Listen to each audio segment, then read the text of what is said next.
ரெசிபிக்கு என்ன நினைக்கிறேன். இன்னைக்கு என்ன பார்க்கங்களா, வாங்க பார்க்கலாம். இன்னைக்கு கோதுமை மாவை வச்சு ஒரு மால்புவா பண்ண போகிறோம். வாங்க எப்படி செய்யணும் பார்க்கலாம். 3/4 கப்பு கோதுமை மாவு எடுத்துருக்கிறேன்.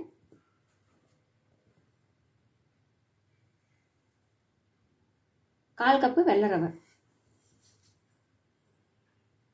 கொஞ்சம் சால்ட்டு, இதை நல்லா கலந்துக்கலாங்க.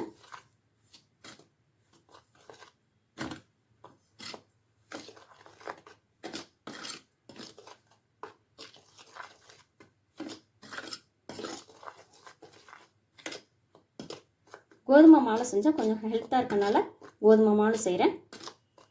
நீங்களும் ட்ரை பண்ணி பாருங்கள். பால் ஊற்றி கலந்துக்கலாங்க.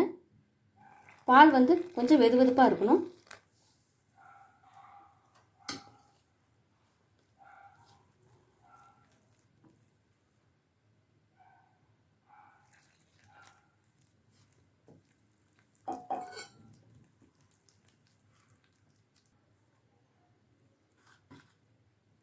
இந்த மாதிரி தோசை மாவு அளவுக்கு கலந்துக்கலாங்க. இது அரை மணி நேரம் நல்லா ஊறட்டும்.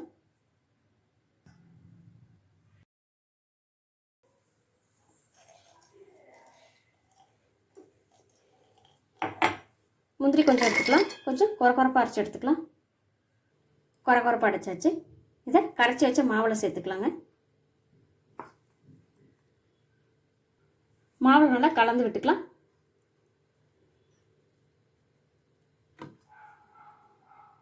மால்புவாக்கு ஜீரா ரெடி பண்ணிக்கலாம். அதுக்கு 1 கப்பு சர்க்கரை எடுத்துருக்கிறேன். 1 கப்பு தண்ணி. ஜீரா ரெடி ஆகட்டும். ஜீரா 1 கம்பி பதம் வரணுங்க.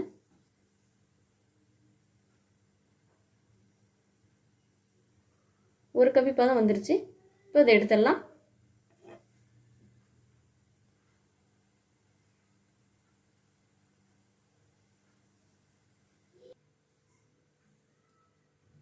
மாவு நல்லா ஊறிடுச்சு. அரை மணி நேரம் ஒன்றால் கொஞ்சம் மாவு கெட்டியாகும். இல்லை கொஞ்சம் பால் ஊற்றிக்கலாம். கொஞ்சம் சேர்த்தா போதுங்க.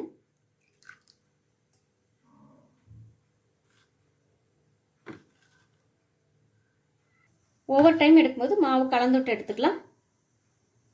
அடுப்பு மீடியம் ஃப்ளேம்லேயே இருக்கட்டுங்க.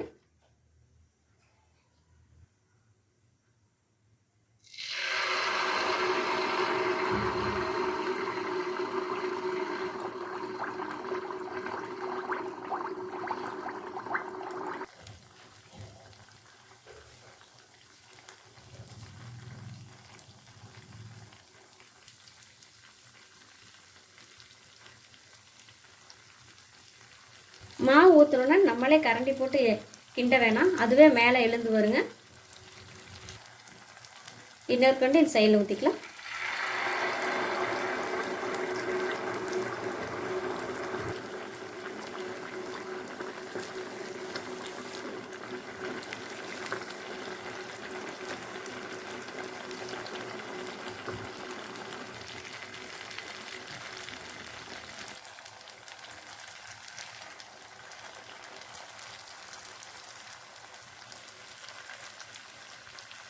இது ரெடி ஆயிடுச்சுங்க. எடுத்துடலாம்.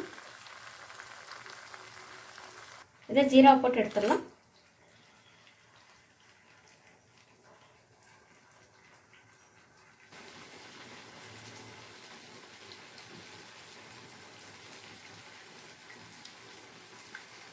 இப்போ ஜீரா போட்டு எடுத்தாச்சுங்க. இது ரெடி ஆயிடுச்சு. எடுத்துடலாம்.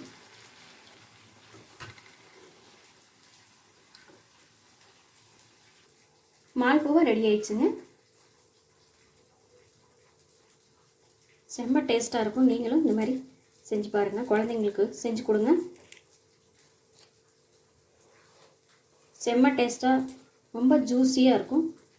நீங்களும் இது மாதிரி ட்ரை பண்ணி பாருங்கள். மைதா மாவில் செய்யாமல் கோதுமை மாவில் இந்த மாதிரி ஹெல்த்தாக செஞ்சு குழந்தைங்களுக்கு கொடுங்க.